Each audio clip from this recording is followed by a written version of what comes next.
হাঁটতে হাঁটতে চোখে পড়ল ছোট্ট একটি দোকান। কৌতূহলবশত সামনে এগিয়ে যেতেই দেখলাম গরম তেলে লাড্ডু ভাজা হচ্ছে। দোকানের সামনে কয়েকজন ক্রেতা অপেক্ষা করছে, আর দোকানদার ব্যস্ত হাতে লাড্ডু বানিয়ে চলেছেন। গরম তেল থেকে ভেসে আসা মিষ্টি লাড্ডুর ঘ্রাণ চারপাশে ছড়িয়ে পড়েছে।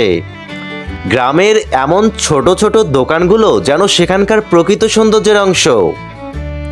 আধুনিক ক্যাফে বা রেস্তোরাঁর পরিবেশ না থাকলেও এই দোকানগুলোর আন্তরিকতা আর প্রাকৃতিক পরিবেশ অন্যরকম প্রশান্তি এনে দেয়। পুরনো কাঠের ব্রেঞ্চ, টিনের চালা আর মাটির ঘ্রাণে মিশে থাকে সাদামাটা জীবনের সরলতা। দোকানগুলো শুধু ব্যবসার জায়গা নয়, বরং এগুলো গ্রামীণ মানুষের মিলনস্থল।